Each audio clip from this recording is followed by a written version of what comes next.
민수기 1장 1절 말씀을 제가 봉독해 드리도록 하겠습니다. 이스라엘 자손이 애굽 땅에서 나온 후 둘째 해 둘째 달 첫째 날에 여호와께서 시내 광야 회막에서 모세에게 말씀하여 이르시되. 아멘. 하나님의 말씀입니다. 오늘 민수기 광야에서 라는 말씀 제목 가지고 함께 이 말씀 붙잡고 기도하도록 하겠습니다.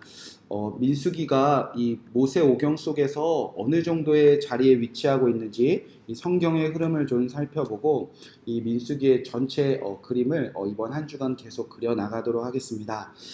잘 아시다시피 모세 오경은 이제 이어지는 이야기입니다. 창세기부터 시작되어 그리고 또 그리고 또 그리고 또 그리고 그렇게 성경이 계속 이어지고 있습니다.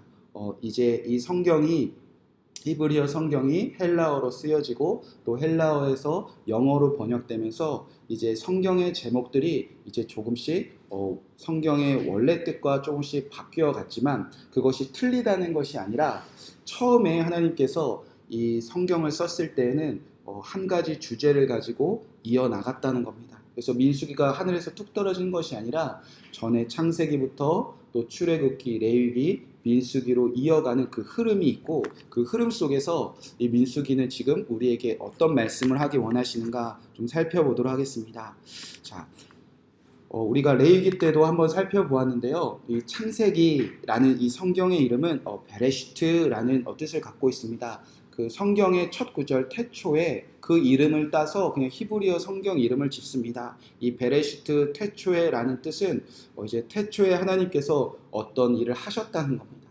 그래서 창세기에는 크게 전반부, 후반부 두 가지 이야기가 나누어지는데 전반부에는 태초에 하나님이 천지를 창조하시니라. 그렇게 하나님이 천지를 창조하신 그 스토리가 창세기 전반부에 이제 흘러갑니다. 그러나 사람의 죄로 인하여 하나님의 말씀대로 되어졌던 그 세상에서 이제 쫓겨나고 그들이 바벨탑을 쌓는 사건으로 이제 전반부가 종결이 됩니다.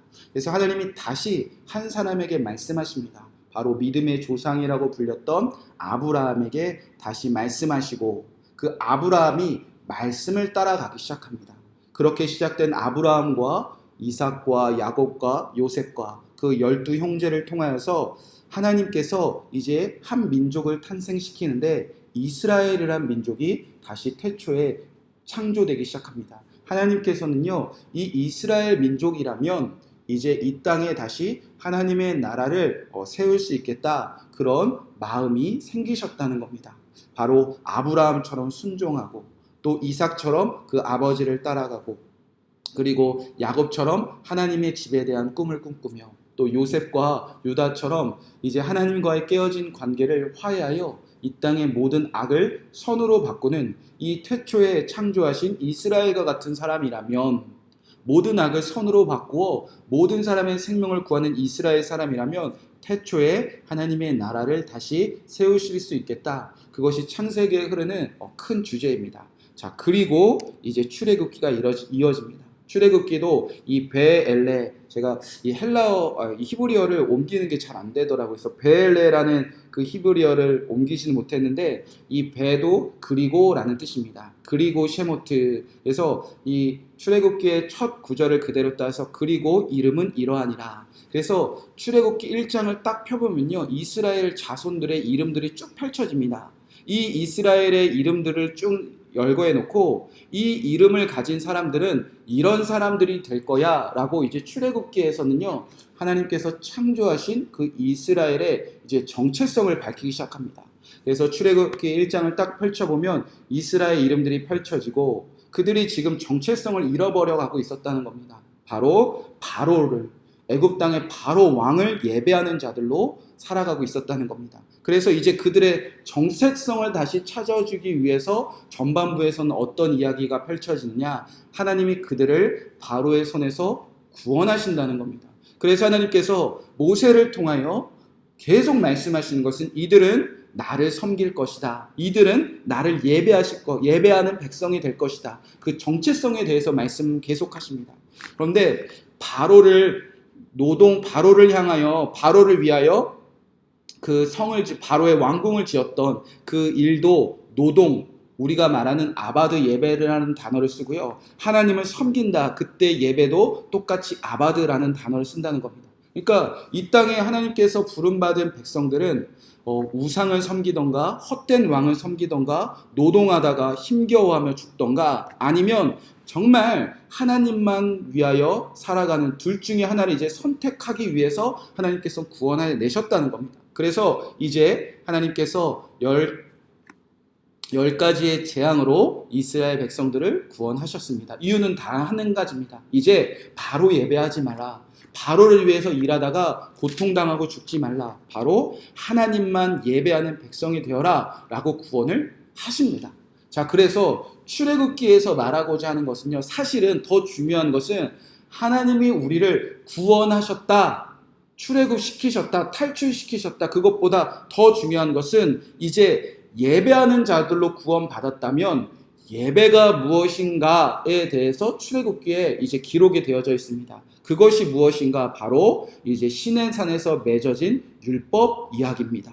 바로 하나님께서 이제 너희가 내 말을 잘 듣고 지켜 행하면 이제 너희가 나의 소유가 되고 거룩한 백성이 되고 너희는 나에게 제사장 나라가 될 것이다. 이것을 주님께서 예배라고 말씀하시기 시작합니다. 바로 하나님이 말씀하시면 그대로 살아가는 것, 하나님이 명령하시면 그대로 살아가는 것, 이것이 예배인 것을 출애굽기의 이제 후반부에 이제 하나하나 가르쳐 주십니다. 그래서 율법을 주십니다. 십계명으로 시작된 세세한 율법을 주시고 이것이 순종하는 게 예배입니다. 왕이신 하나님이 명령하시면 그대로 되어지는 땅이 바로 예배하는 백성들이고 예배하는 백성들이 살아가는 땅입니다. 라고 예배의 모형을 보여주십니다. 그런데 그 예배를 가로막는 불순종의 사건이 출애굽기에 등장합니다. 바로 금송아지 사건입니다. 이제 하나님이 아니라 다른 우상을 만들어 거기에 절하고 그들을 위해서 살아가겠다. 예배의 모습을 잃어버린 것이 무엇이냐? 불순종이라고 말하고 있다는 겁니다. 그리고 나서 이제 성막 건축에 대해서 말씀하시는데 이 성막 건축이 단순히 오늘날처럼 교회 건물 짓는 이런 느낌이 아니라 태초에 하나님께서 말씀하시면 그대로 되었던 그들의 모습을 회복시키는 모습인데 이 성막 건축은 하나님이 말씀하신 그대로 토시 하나 빠뜨리지 않고 그대로 되어진 그들의 삶이었다는 겁니다. 즉 하나님이 말씀하시면 그대로 하는 것, 하나님이 말씀하시면 그대로 살아가는 것, 이것이 예배다 라고 하나님께서는 출애굽기에서 그들의 이름을 가르쳐 줍니다. 너희들은 이런 사람들이야. 하나님만 예배하는 사람. 그것이 너희가 정체성이고 너희가 가진 이름이고 그 예배는 무엇이다? 내가 하나님이 말씀하시면 그대로 살아가는 것. 그렇게 출애굽기 쉐모트 이야기가 펼쳐집니다. 자, 그리고 나서 우리가 거의 5, 6개월 동안 배웠던 레위기 펼쳐집니다. 바이크라라는 제목으로 펼쳐지는데 레위기 히브리어 첫 구절로 회막으로 부르셨다. 그런 뜻입니다. 자, 이제 예배자들이 부름을 받았습니다. 그리고 예배가 무엇인지 배웠습니다. 그럼 실제로 이제 예배의 장소를 허락하시는데 하나님께서 허락하신 예배의 장소가 어디였는가? 바로 하나님의 집, 회막, 성막이었다는 겁니다. 하나님께서 예배, 내 집으로 와라. 누구든지 이제 내 집으로 와서 함께 하나님이 말씀하시면 순종되어지는 그 예배의 삶을 회복하자 부르셨다는 겁니다. 그런데 문제가 뭐죠? 하나님도 거룩하시고 하나님의 집도 거룩한데 구원받은 이스라엘 백성들은 율법은 들었지만 율법대로 성막을 건축해야 되는 것은 들었지만 실제로 이제 그들이 거룩하지 못했다는 겁니다. 그래서 레위기는요 이제 실제로 예배자들로 살아갈 수 있도록 하나님이 부르신 그 성막 안에서 성전 안에서 하나님과 정말 친밀한 교제를 하면서 정말 살아계신 하나님과 풍성한 정말 눈앞에서 그를 만나요. 하나님과 정말 살아계신 하나님과 교제하며 예배할 수 있는 삶이 시작되기 위하여 그들을 거룩하게 하시는 이야기가 바로 이 레위기의 말씀입니다. 그래서 우리가 살펴본 대로 이제 거룩하지 못하니까 첫 번째로 깨끗하게 하시는 이야기. 그래서 5가지 제사가 펼쳐집니다. 5가지 제사는요 이제 지나간 죄들을 깨끗하게 하는 겁니다.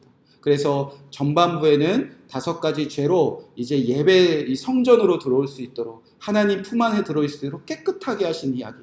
그렇게 이스라엘 백성들이 5가지 제사법을 통하여 깨끗함을 받습니다. 그리고 그 중심에는 우리가 배웠던 대로 대속죄일, 우리가 제사를 드리고 하나님께 나를 태워드리고 헌신하고 다 드려도 우리가 생각조차 나지 않는 죄들, 부지 중에 범한 죄들, 그 모든 죄들을 하나님께서 1년에 한 번씩 완전히 깨끗하게 하는, 우리가 하나님의 나라와 우리 공동체를 오염시켰던 그 모든 죄를 깨끗하게 하는 대속죄일의 그 대제사장의 제사법이 중심에 자리 잡고 있습니다. 이제 완전히 깨끗하게 하셨다는 겁니다.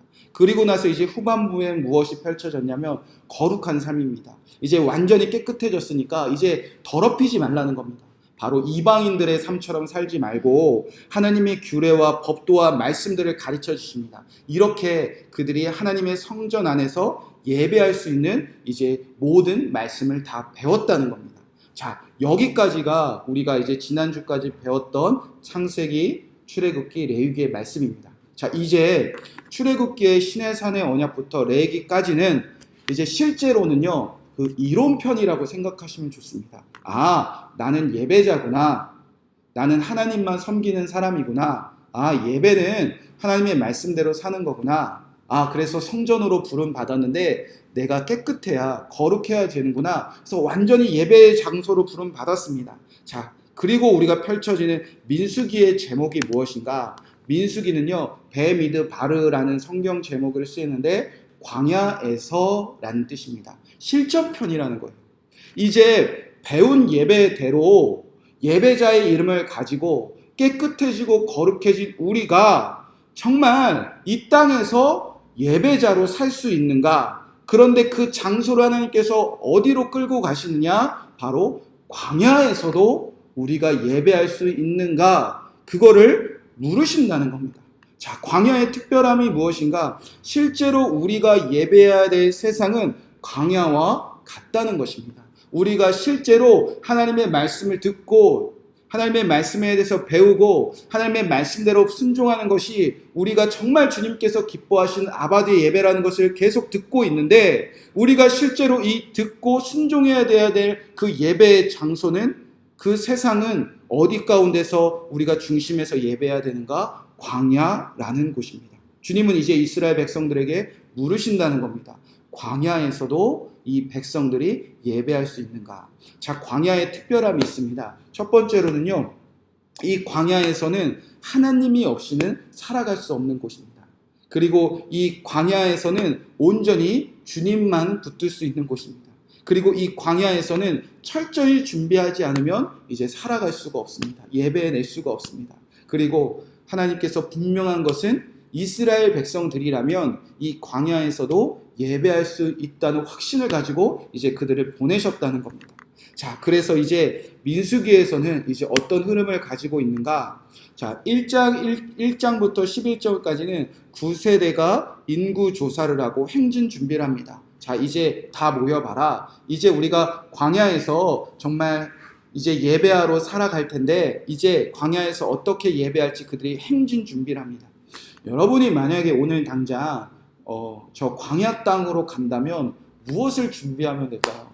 진짜 저 사하라 사막 같은 곳에 우리가 뭐 1년이 됐던 뭐 단 10일이 됐던 아니면 40년이 됐던 우리가 가족들과 살아간다면 아마 뭐 먹을 것도 챙겨야 되고 뭐 돈도 챙겨야 되고 뭐 전화기도 챙겨야 되고 입으로도 챙겨야 되고 수많은 것들을 우리가 챙겨야 이 광야에서 우리가 살아갈 수 있다고 믿지 않습니까? 그런데 이 1장부터 11장을 살펴보면요, 우리가 생각했던 준비는 아무것도 없습니다. 오직 하나님의 말씀, 이 하나님의 말씀이면 충분하다, 하나님의 말씀에 순종하는 삶이면 충분하다, 그렇게 오직 말씀만 하면 이 광야에서도 우리는 끝까지 하나님과 예배할 수 있다, 그 사실만 온전히 전하고 있다는 겁니다. 그러니까 우리가 이 광야 같은 세상에서 살아갈 때 우리는 많은 것이 필요하다고 생각합니다. 그런데 그 많은 것은 이미 어디서부터 다 허락되었냐?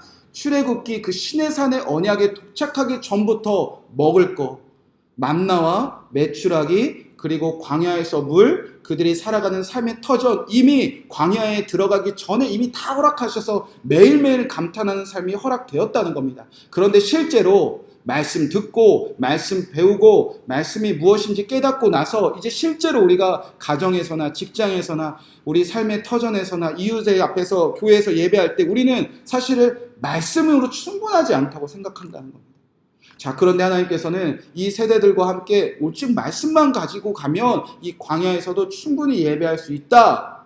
그렇게 이끌고 가십니다. 그런데 이 11장부터 25장 그 중반부에 이 예배를 가로막는 한 가지 핵심이 흐르는데 이제 이스라엘 백성들이 다 거역하기 시작합니다.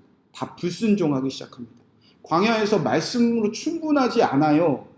이 세상에서 하나님을 예배하는 것에 내가 말씀에 순종하는 것으로 충분하지 않아요. 그래서 하나님과 다투는 이야기를 보면요. 다 먹을 거, 다 물, 그런 것과 이제 다투기 시작합니다. 이미 다 주셨는데, 이미 다 허락하셨는데, 그들이 이제 다투지 말아야 될 거, 불순종하지 말아야 될 일들을 바라보면서 말씀 가지고 충분하지 않습니다. 불순종하고 거역하기 시작합니다. 그래서 21장, 15장, 25장에서는 왜 이들이 말씀 말고 다른 것으로 이 광야에서 살아가려고 했는지, 왜 예배자로 말씀으로 살아가는 것이 충분한 것을 그렇게 배우고도 왜 또다시 불순종했는지 그 이야기들이 이제 중심에 흘러갑니다.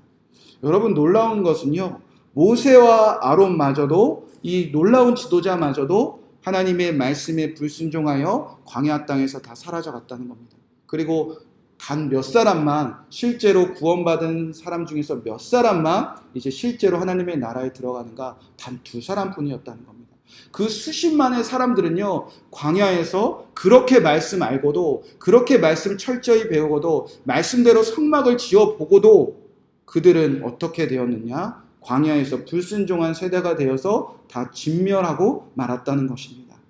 그리고 나서 이 중심이 불순종의 이야기로 끝이 나버리고, 그런데 감사하게도 단 2사람의 모형이 등장하는데 여호수아와 갈렙 이야기가 등장합니다. 그리고 여호수아와 갈렙과 새로운 그 세대들이 이제 새로운 인구조사와 새로운 가나안 땅 정복을 준비하는데 이때도 똑같이 말씀하십니다. 이 광야에서 말씀에 순종하는 것이면 충분하다. 이 말씀에 순종하면 이 땅에서 어떠한 광야에서도 가나안 땅에 들어가서도 우리는 하나님만 섬기는 예배자로 살아갈 수가 있다. 그 이야기가 이 민수기에서 펼쳐집니다. 사랑하는 성도 여러분, 우리도 오늘 이 광야에서 살아갈 때가 있습니다. 아, 정말 하나님도 함께 하시고 예수님도 함께 하시는 것은 분명한데 우리는 이 세상에서 주님만 섬기는 일에, 주님만 예배하는 일에 정말 우리에게 오늘 매일매일 주시는 이 말씀으로 충분한가? 오늘 우리가 새벽 기도 때나 주일 예배 때나 뭐 그 어디서는 큐티할 때나 그 어디서 우리가 오늘 하나님께서 나에게 내 안에 살아계신 예수 그리스도께서 말씀으로 음성을 들려주실 때 이 말씀에 순종하면 오늘 하루 나는 정말 승리할 수 있는가? 그런 확신을 가질 수 있는가? 민수기는 계속 끊임없이 그것을 물어보고 있다는 겁니다. 그래서 그 말씀에 순종한 사람들은 실제로 그 광야에서도 승리하고 가나안 땅을 정복하여 하나님의 나라를 누리며 살았고, 말씀으로 충분하지 않습니다. 말씀을 배우고 듣고 지키는 것으로서는 이 광야에서, 이 세상에서 주님만 섬길 수 없습니다. 라는 사람들은 광야에서 다 죽어갔다는 이야기를 주님께서 이제 우리에게 말씀하고 계신다는 겁니다. 사랑하는 성도 여러분, 이 민수기의 말씀을 통해서 우리가 이 세상에서 말씀이면 충분합니다. 우리 가정도 말씀이면 충분합니다. 우리의 자녀들 말씀이면 충분합니다. 우리 교회 말씀 위에 세워지면 충분합니다. 그런 확신이 생기시는 저와 여러분 되시기를 주님의 이름으로 간절히 축복의 말씀을 드립니다. 그리고 이 말씀에 순종할 수 있는 우리의 능력 대신 예수 그리스도가 내 안에 살아계십니다. 혼자서는 못하지만, 내 힘으로는 못하지만 이 말씀에 오로지 다 순종하여 진정한 하나님만 섬기는 예배자가 되었던 그 예수 그리스도가 지금 저와 여러분에게 살아계십니다. 이 민수기의 말씀에 어떻게 우리가 불순종에 빠질 수 있는지, 어떻게 하면 우리가 순종에 나아갈 수 있는지 그 삶으로 우리 조명하고 이제 그것이 우리의 삶 속에 그대로 적용되고 이제 내 힘이 아니라 더욱더 분명한 주님이 우리와 함께 하시는 그 예수 그리스도와 함께 이 민수기에서 순종하여 가나안 땅을 정복하고 하나님 나라에 들어갔던 저와 여러분의 삶이 되시기를 주님의 이름으로 간절히 축복의 말씀을 드립니다. 이 말씀 붙잡고 우리가 함께 기도하도록 하겠습니다.